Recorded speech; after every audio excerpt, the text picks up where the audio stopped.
Plateaued revenue is probably the first thing that people reach out to me for, because they've reached a point in their practice that they have ideas of how to go bigger. Like, hey, do I spend more money in marketing? Well, geez, if that's more patients, I don't really have the time to do it. They've reached this plateau and they're uncertain because it can be a risk. What do I do next? Do I invest in more people, more hiring?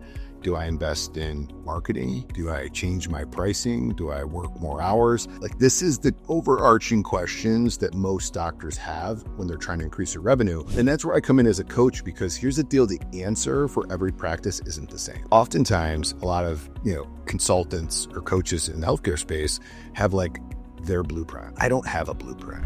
My blueprint is very custom as it pertains to the practice. It is very in line with what I do with every doctor, is diving in and finding out like where they're at, right? I want to find out where their clinic operationally is, where are leads coming from, what's lead flow look like, what's your calendar look like, what's your team look like. And then from there, I'm going to find out, what are your fears? What are you worried about?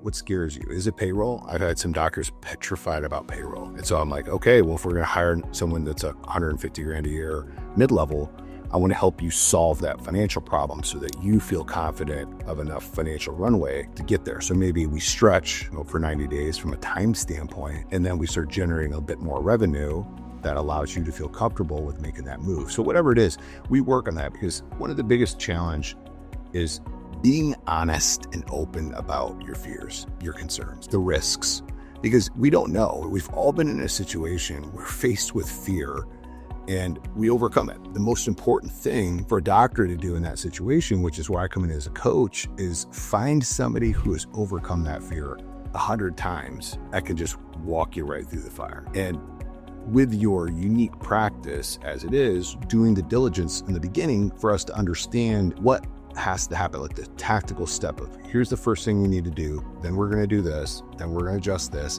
then we can hire that person, then those people are going to do it. And then we just had this detailed new blueprint that's custom to you and your practice and your vision, which is super important on the next steps of how we do it. And that fear is only overcome by taking action. But what I don't recommend, and this is what leads to burnout, is when your revenue's capped, that you just start trying stuff. That's where I come in as a coach, is having a strategic plan of what's next and helping you execute that with certainty and accuracy so that you can't fail if we follow the right play.